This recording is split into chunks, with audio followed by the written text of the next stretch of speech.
Prince of Peoria, dirt track motorcycle star Chris Carr, the dominant rider on this legendary Illinois track. He wants to be the king of the Campbell Pro Series, but Scott Parker already sits on that throne, and he's determined to stay there. Stay tuned for a battle royal. Chris Carr versus Scott Parker at the Peoria TT Motorcycle Championship.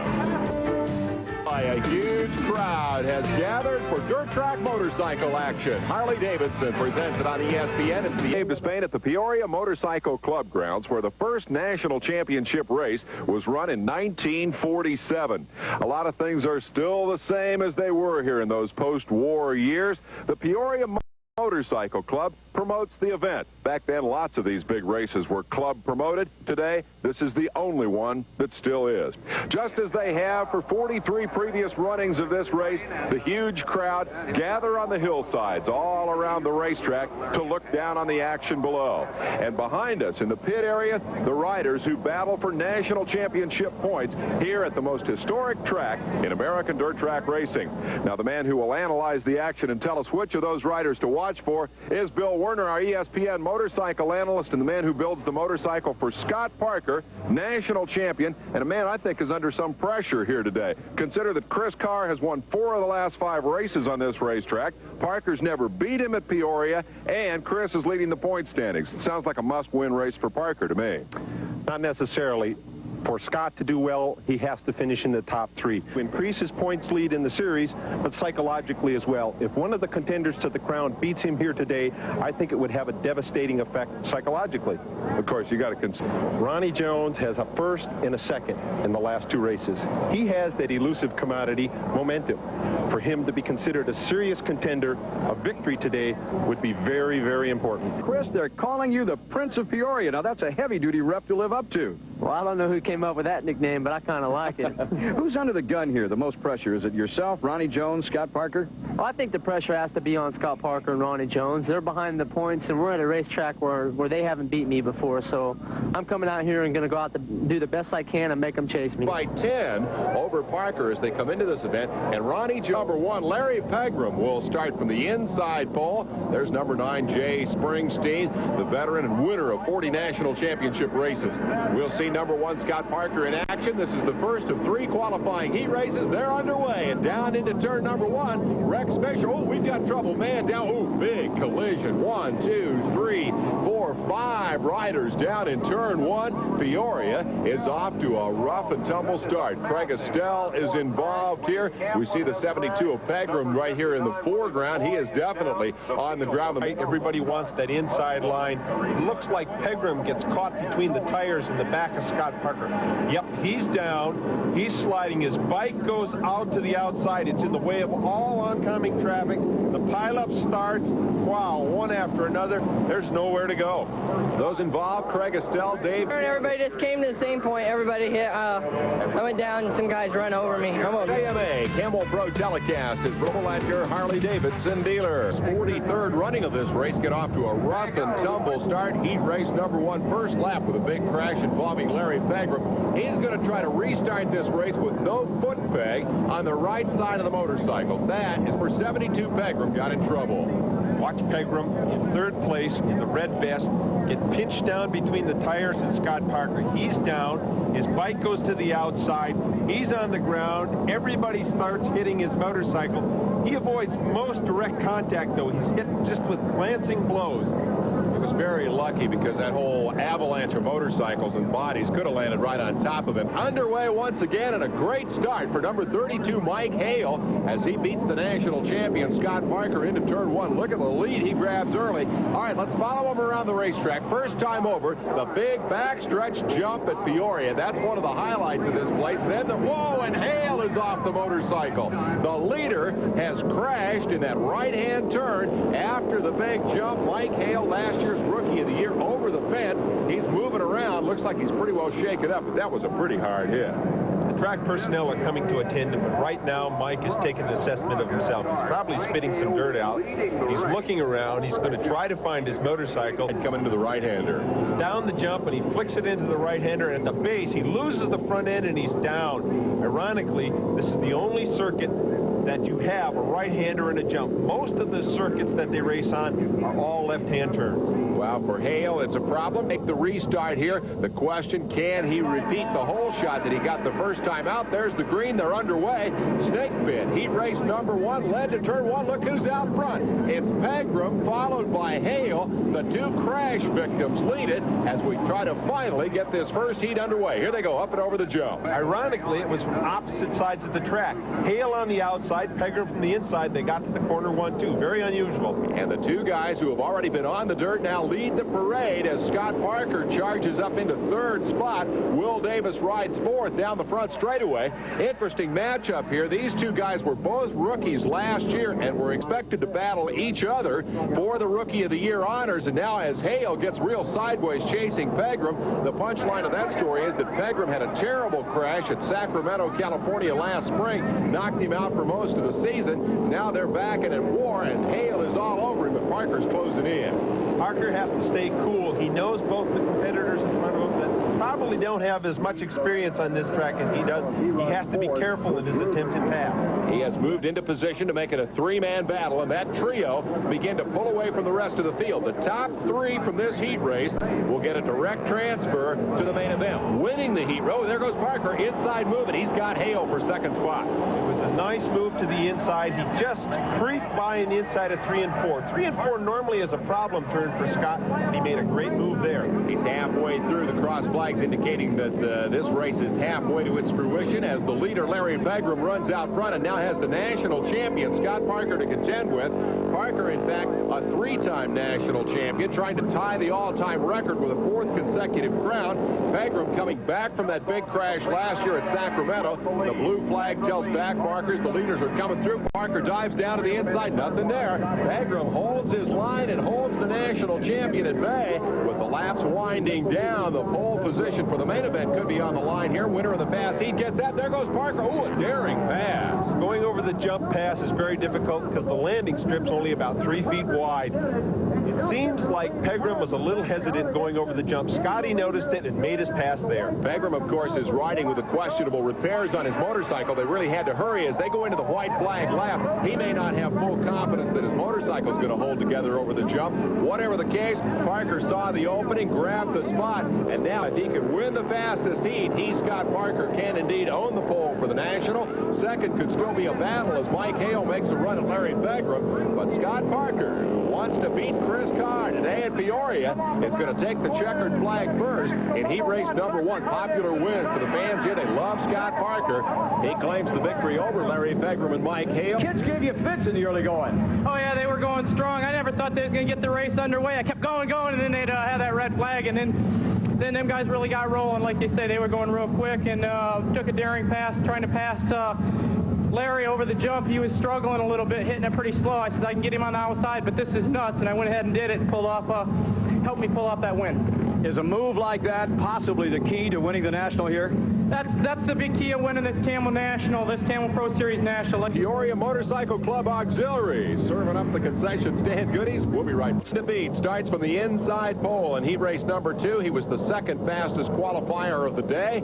And as the contenders line up against him, Carr will be hoping to win the fastest heat and earn the pole for the national. Note that he's elected to start on the inside, and it's going to work like a charm. Look at the whole shot for Carr. That's almost like a gimme putt in golf. Once he gets out front, he's tough to beat, but I guarantee you every one of those guys wants a piece of the Prince here. They're trying to stay right on his tail to find out what makes Chris Carr get around Peoria. They're going to school on him right now. Rich King is at the head of the class among those who are learning from Chris Carr. He's 2nd on the racetrack. Joe Kopp is 3rd. Newcomer from the state of Washington, number 18, Terry Booby, rides 4th as Carr quickly opens up the lead up front. No surprise there. Everybody came here expecting Carr to be the man to beat. There's Kopp sliding wide. Booby dives underneath. Battle for 3rd. That's the final transfer position from the heat race directly to the main event, and that's what everybody wants. They want that direct transfer. If you finish 4th or worse, first, you go to the semifinals. So for the moment, Poovy has that spot over the newcomer, Joe Cobb, who's getting his first taste of this racetrack. And now he'll have to deal with the advances of number 42, Steve Moorhead, and 23, Kevin Atherton, who seems to be on the move here. Out front, it's all Chris Carr leading the way. Tremendous battle back here. Cobb is about to fall into a fourth-place tussle that looks like it could tighten up big time. Moorhead is right on his tail, but Atherton looks like the man on the move, number 23. Atherton's overcoming a bad start, and he's winding his way through traffic, and it's tough to do here at Peoria because there's one line through the corners, and he's doing a great job of passing. He gets inside, makes the move on Moorhead, takes over what would be fifth spot. Moorhead falls to sixth, and number 14, Donnie Estep, is seventh. Whoa, and a great move by Estep. That was all courage. He got it, and there goes Atherton under Joe Cobb. Atherton and Estep, number 23 and number 14, the men on the move, and Cobb is way out of shape at turn 4. He just about launched it. Moorhead was right on his tails, and his eyes had to be as big as saucers, too. Atherton moving toward the front. Estep trying to stay with him. As Chris Carr leads, he raced number 2. These are the two guys making the moves as Estep really launches himself over that backstretch jump. He crashed here last year, but it doesn't seem to have affected his courage at all. Estep's a professional. He's been racing a long time, and he knows that crashing is just part of the race. Here's Carr showing that Peoria style. You see the black groove developing. He'll sneak a look back over his shoulder once in a while to see how much interval he has over everybody else, but that is just picture-perfect Peoria performance. A little wobble over the jump, not as smooth as he would like.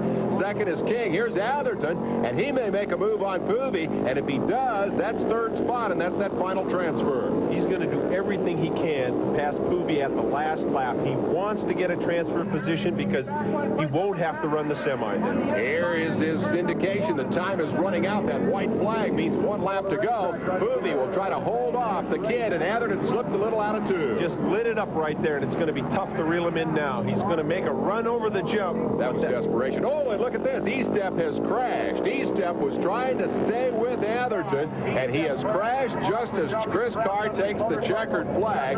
Carr has won it over Rich King. Poovy got third. Atherton did not. Oh, Chris Carr, why they call you the Prince of Peoria? Well, things are going smooth so far today. Mike's working really good. Kenny Tolbert's done a hell of a job. Is much quicker than the other two. As a result, he will have the pole. Don Johnson is Marlboro. You think too damn much. In the Old West, they might have been legends. It's that time again, ain't it, Harley? Tomorrow, they may be Marlboro Man. Rated R. Sneak preview Saturday. Motorcycle action to Peoria, Illinois, where the fans have really flocked in today. Great crowd for the 43rd running of this race. The series moves on to Indianapolis, Indiana on August the 24th, a Saturday. This qualifier did not make the championship final on a hit. Looks like Veter's trying to get underneath Hill, but there's not enough room, and he just drills him. Wow, Veter's on his head. This would make a great helmet commercial. I'll tell you what, that's worth another look as Hill goes bouncing along the racetrack. He's looking back to check the traffic and make sure he doesn't get run over. But as we watch this one more time, check the impact when Dwayne Veter goes head first onto the racetrack. He's okay as we look at it again in slow motion. The man on the inside is Veter, and right there, he takes a tremendous impact. It's a testament to helmet safety. Absolutely. You know that he's glad he's got a helmet on. Veter gets up and is okay. In fact, tries to make the restart as we stumble there. Meanwhile, the battle up front finds number 21, Will Davis, in front of Steve Moorhead after the restart. Moorhead came back to make the pass on Davis. Neither of these guys would claim to be the world's great TT rider, but I'll tell you what, Moorhead shows good speed as he takes the victory in the second semifinal and earns a starting spot in the Peoria main event. Down they come, and number 17, Aaron Hill, is worth a mention here. He crashed with Veter in the first turn, got himself up off the ground, came back to finish second, and gained the transfer to the main along with Danny Ingram. Sith, the national championship point leader in this division, running away with the victory, but there was a tremendous battle for second. Watch number 64, Georgie Price, as he applies the pressure here to the 48 of Steve Mayfield. Down the front straightaway, he'll dive underneath. It's really a hair-raising attempted pass, slides right on by. Mayfield will get him back. Georgie got in hot and low, but he couldn't hold it down, and Mayfield managed to get by him again. That became the pattern through the mid part of the race, as repeatedly we saw Price, the winner at Pomona and at Hagerstown, touchdown in previous ESPN telecast. Trying to make that move in turn 1. Here he loses third spot for good to Californian Tim Selby, who really wanted to get up there and mix it up with Mayfield for second. Price kept getting in his way. He finally got Price behind him for good, and that became a battle for second that ended rather dramatically. Now, Steve Mayfield up over the jump with Selby in pursuit. Selby tried to make the inside pass, and look what happened. Selby tried to get him over the jump, and this is a tough place to pass. This is where desire and reality come in conflict. He wants to pass him, but the reality of the situation, there's not enough room. We had a lot of concern for these two kids as they went tumbling along the backstretch. The medical personnel spent a lot of time with them. In 20/20 hindsight, Bill, we can see what happened. But what was going through Selby's mind as he decided to make that move? I'm sure on the last lap, he thought he could do it. I'm sure he thought there was room, but he's literally trying to thread a needle at 80 miles an hour, and it's tough to do. He just didn't allow himself enough room to make the pass. It looked like he might have actually had room out there, but he misjudged it just a little bit. Now, whether if he'd gotten by, he could have negotiated the right-hander, still very much a question. We'll never know the answer to that. We do know that these two kids took a major beating, but they both got up and walked away. Wink Freitas went on to win it. To suit your riding style very well.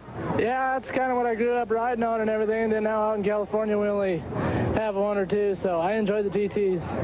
A 5-lap, $10,000 to win race called the Camel Challenge that almost gave my cohort Bill Werner heart failure. Here is the pole sitter for the race, number 32, Mike Hale. Chris Carr started second, Mickey Fay third, Ricky Graham fourth, Rich King fifth, and Parker lined up sixth for what proved to be a very exciting dash for cash. There's Parker in the middle of the starting lineup. Now remember, this is a money-only deal. It's $10,000 to win, no points, no hassles, no worries. Just go fast, win the check. Here's Mike Hale, number 32, jumping out front. Mickey Fay crashed in the first turn. A little bit of contact with Parker, and he was on the ground. He had come out of retirement for this weekend. So we see the battle up front. It's Hale leading and Graham second. You'll get a glimpse of Scott Parker in third and Chris Carr in fourth. They were the guys everybody expected to be battling for the championship. But watch what happened on lap number 2. Parker had already been forced onto a backup bike for reasons we'll talk about in a minute. They came up over the backstretch jump. Parker went up and over, and when he hit the ground, the rear suspension collapsed, and things got real busy for Bill Werner about then, didn't they? The suspension broke, the whole shock absorber just snapped in half, and the tire's riding on the rear seat. He's just got a lowrider right now, folks. The problem for Parker is that he's got to get that motorcycle fixed and back in time for the main event, which is the next item on the card. So you guys get pretty busy in a hurry. We really had a hustle because we had just a few minutes to repair the shock or replace them with twin shocks. We'll have an update on that as we get back to the action up front. Here is Hale leading and Graham chasing. The incident with Parker all but eliminated Chris Carr from contention. He got balked behind Parker, and you see he's way back behind the lead duo as the kid from Carrollton, Texas, 19-year-old Mike Hale, tries to win the second Camel Challenge of his career. Ricky Graham was up there to contend for a while, but really didn't have anything for Hale on the last lap. Graham whips her into the left-hander on the Johnny Goad Harley-Davidson. A rejuvenated career for Ricky Graham. He won the Springfield Mile, lost his ride with the Eakin Sponsseller team, hooked up with the Virginia bike builder Johnny Goad, and has come here to try to win his third Peoria. But the story of the Camel Challenge is Mike Hale, the teenager from Carrollton, Texas. Remember how hard he crashed right here in his heat race, going over that big jump, rebounded from the heat to make the main event, and based on the fast qualifying time of the day, came back to ride the Camel Challenge and rode it right straight to the bank. Here he comes down to take the checkered flag and a $10,000 payday for Mike Hale. Graham settles for the second spot as the youngster from Texas on the Bartels Harley-Davidson celebrates one of the biggest moments of his career. Graham, the runner-up. Carr, balked by Parker, settles for third. King, Fay, and Parker rounding out the running order. Let's go trackside to Larry Myers. Mike, that was a great win, no question about that. But how are you feeling, and how is the motorcycle after that crash? The motorcycle's been up a little bit. We changed like the bars and some foot pegs. Front end's tweaked a little bit with the forks, but it handled pretty good in the challenge, so I'm going out to the main event, try to put it in the front. Meanwhile, back in the pit area, Bill Warner hard at work on Scott Parker's backup motorcycle. They had problems with the brakes on the primary bike, replaced it before qualifying with this machine. Now, a broken single shock absorber on the back forces Warner at the last minute to convert this to a twin shock bike and put it on the line for the main. Here's Larry Myers. Scott, first, tell us what happened. As I went over the jump, the shock just collapsed. The end of it broke off and just hammered down, and thank goodness I didn't end up going over the handlebars, because when the shocks let loose, it's a single shock, and when it let loose, it just hammered down and bounced back up. Today's shock absorbers are adjustable in several different fashions, rebound, compression, damping, etc., etc. How will that affect your ride in the main event, putting a new one on? Well, I think, we went from a single shock to a dual shock motorcycle just now. We run them earlier in practice on the other motorcycles, so we got somewhat of an idea where they're at, and I think we can hopefully win this thing with the shocks, either pair of them shocks. So while Parker struggles with his problems, Mike Hale continues the 10,000 in Peoria. It happened yesterday at the local Harley-Davidson dealership. We mentioned that Bruce Walters was the founder of the race. He and his brothers also founded this Harley shop, which for years has been the gathering point, a big hog roast to raise money for the Muscular Dystrophy Association. The big-name riders show up, like Steve Moorhead on the left, Scott Parker in the middle, there's Jay Springsteen. Sign autographs, meet the fans, and on this particular day, I think they've got something else on their mind. Yes, indeed, the Prince of Peoria, Chris Carr, in the dunk tank. Everybody's been shooting at Carr all day here at the racetrack. Well, yesterday, look at the gleam in Moorhead's eye. They were all shooting at Parker, trying to drop him in the drink. Fortunately, Moorhead is a pretty good racer. He's never going to make it as a baseball player. Carr was in trouble when Rodney Ferris Mechanic came to the line. Is the dead-eye. Carr's in the drink. He may be the man to beat here today at the racetrack, but yesterday he was all wet. This is the part of the job that, good in the summer, anyhow. Hey, cut that out. Well, every year at Peoria, the Camel Pro Stars try to get the best of Chris Carr. Yesterday, for a little while, they succeeded. Today, here at the racetrack, Mike Hale is one of the guys who may have Chris Carr's number. He won the Camel Challenge and now comes back to try to repeat that accomplishment in the main event. Let's take a look at the starting lineup for this 25-lapper. Carr on the pole. His nemesis Parker starts second. Ricky Graham, twice a winner here, is third. Rich King, Larry Pegram, and Ronnie Jones will round out the front row. In row two, we'll have Terry Poovey. There's Mike Hale, Rodney Ferris, Kevin Atherton, Steve Moorhead, and Dan McDonnell. And starting way out back by virtue of transfers from the semifinal, Aaron Hill, Rex Fisher, and Danny Ingram. The start will be absolutely critical. Here's a look at King, Graham, there's Pegram, Ronnie Jones right alongside, and out here on the outside, the championship battle. Left side of your screen, Parker number 1, Carr number 20. Who will get to turn 1 first? It could have a lot to do with the outcome of this race. They're underway. Carr trying to power off the outside. King tried to come up the inside, but it's Parker who gets there first. Scott Parker has a hole shot, leads him over the jump for the first time. King is second. Chris Carr is third. And so Parker has accomplished exactly what he wanted to do, get out front, take the battle to Chris Carr. The one thing he wanted to do all day long was get to the corner first. He struggled. Finally, in the main event, he got to the corner first. That, of course, is when it matters most. That's when the points are on the line. Look at Carr dive under Rich King. He doesn't want to let Scott Parker get away. Moorhead is your fourth place man as Parker sets sail out front. Now, Bill, let's go back and reiterate what you had to do to this motorcycle after the suspension fell apart in the Camel Challenge. Well, we had to convert it essentially from a monoshocker to a twin shock bike. There were twin fitments for the twin shock bikes retained on the motorcycle, and we just converted it. And so as a result, Parker rides a little different kind of motorcycle. Does it handle differently? It handles differently, the geometry is different, and it'll land off the jumps a little bit differently. He can't launch it off the jumps as far as he did with the monoshocker. Looked like he launched it pretty well right there, as did Chris Carr, and they settled in for a 25-lap battle, but Rich King has not given up the chase from third.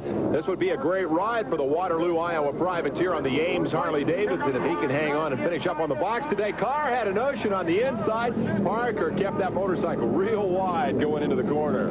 Scotty backs it off into the corner corner where Chris has more of a two-wheel entry. Scotty takes up a lot of racetrack entering turn one. I'm going to watch that the next time around. I want you to expand a little bit on that. Tell me what Parker's doing going into the corner. You mentioned earlier that the drive off this turn right here is critical. There you see Parker slip just a little bit, and that gives Carr that momentum. And now watch what Parker does. Tell me about it. Parker flicks it off in this corner. Watch the two bikes and the difference how they entered the turn. Scotty skids it into the turn more, where Chris two-wheels it in a little bit more.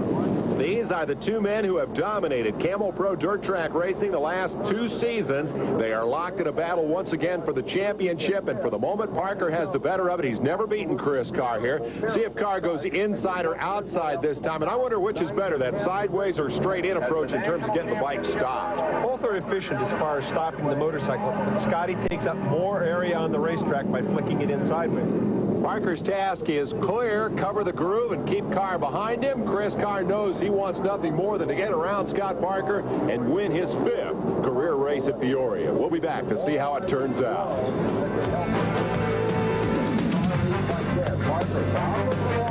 ESPN at Peoria, Illinois, where number 1, Scott Parker, and number 20, Chris Carr, have, just as we expected, a battle royal for the lead in the 43rd running of the Peoria TT.